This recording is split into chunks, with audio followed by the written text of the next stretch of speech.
देश में हो रहे 7 चरणों के लोकसभा के चुनाव में, जिसमें जम्मू कश्मीर में 5 चरणों में चुनाव होने हैं, मगर उससे पहले ही जिस तरीके से पाकिस्तानी खुफिया एजेंसी ISI ने नापाक साजिशों में सफलता पाई है, प्रश्न चिन्ह मुंह फाड़े बहुत सा खड़े हो गया है और यहाँ के स्थानीय नेताओं की तूती बोलने लगी है।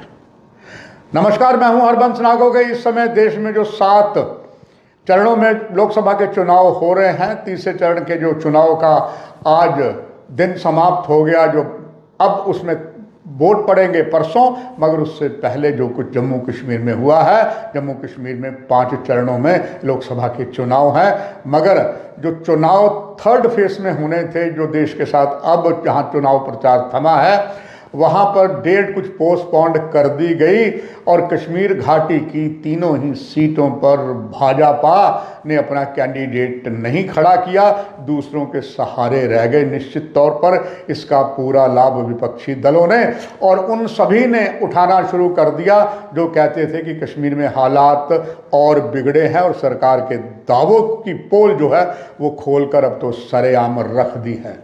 राजौरी पुंछ से चला हुआ आतंकवाद पहुंचता पहुंचता जम्मू डिवीजन के सभी पहाड़ी क्षेत्रों में, जिसमें जिला उधमपुर, जिला रियासी, जिला उधमपुर के साथ साथ आगे बढ़ते हुए डोडा, किश्तवाड़ और कठुआ तक जा पहुंचे। इन पहाड़ी क्षेत्रों में अब आतंकवादी दनदना रहे हैं। कहाँ छुपे हैं कोई पता नहीं। बहुत से बातें चल रही हैं, क्या सीमा पार यानी कि राजौरी और पुंछ के अंदर से गुलाम कश्मीर की ओर से क्या नीचे सुरंगें बिछा कर वो आगे आए हैं, कोई नहीं जानता।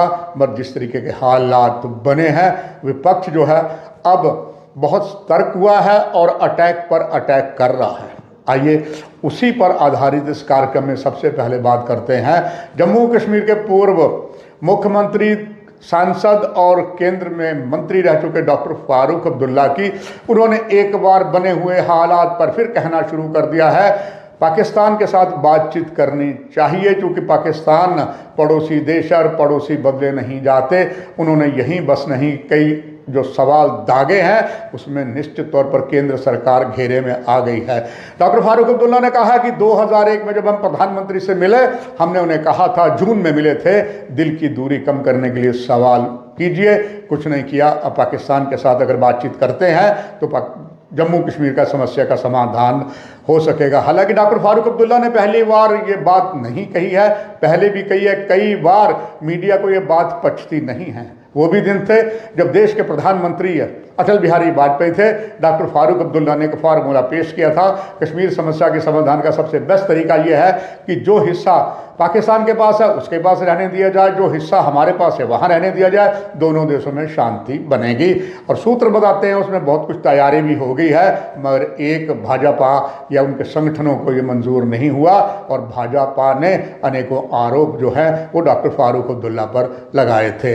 अब देखा डॉक्टर फारूक अब्दुल्ला की बातें सही हो रही हैं, अब तो वो और आगे बढ़ गए हैं। उन्होंने अब तो EVM पर भी सवाल खड़े कर दिया। उन्होंने कहा EVM पर ये चोर EVM है, और ये बातें उसने तब कही हैं जब आतंकवाद लगातार जम्मू कश्मीर में बढ़ रहा है। सिर्फ यही नहीं, उमर अब्दुल्ला जो इस समय लोकसभा उत्तरी कश्मीर की बारामूला है, वहाँ से वो उम्मीदवार हैं, उन्होंने भी कह दिया है कि जम्मू कश्मीर में भी आतंकवाद खत्म नहीं हुआ। पिछले 4 सालों में आतंकी हमले शांत इलाकों में हो रहे हैं, इसमें कोई दो राय नहीं है।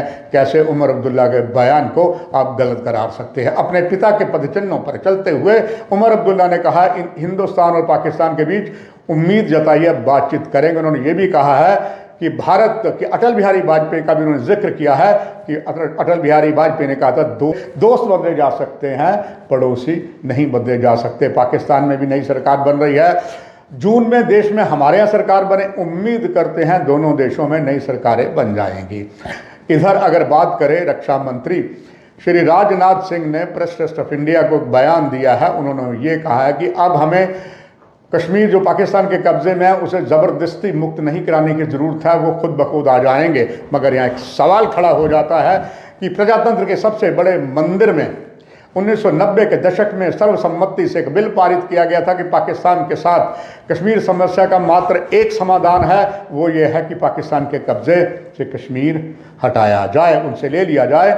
मगर 1990 दशक गया, फिर 2000 आया, अब तुम 2024 में है, कोई प्रयास नहीं हुआ। अलबत्ता भाजपा के संगठन के कई विंग जो हैं इस बात को दिन मनाते हैं कि हम पाकिस्तान के कब्जे वाला कश्मीर वापस लेंगे, मगर यहाँ पर एक कहावत मुझे फिर याद आती है, ना नौमन तेल होगा ना राधा नाचेगी।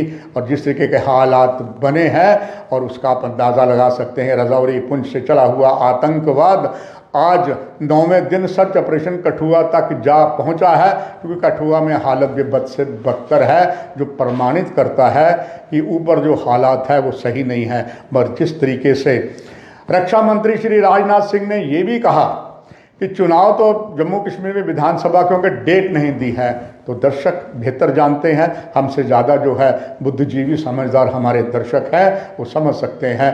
चूँकि पत्रकारिता के इस 3 दशकों से ज़्यादा समय में मेरा एक उद्देश्य रहा है, ना काहूँ से दोस्ती ना काहूँ से बैर, उसको निभाता रहूँगा। मगर कुल मिलाकर एक बात तय हो गई है, जम्मू कश्मीर की समस्या को समाधान करने के लिए सरकार विफल हो रही है।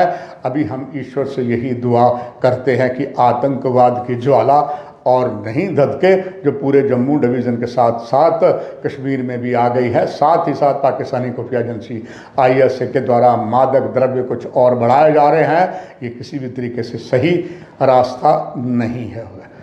इस कार्यक्रम में इतना ही, अगले और अलग अलग कार्यक्रम में आपको हम अवगत करवाते रहेंगे। नमस्कार।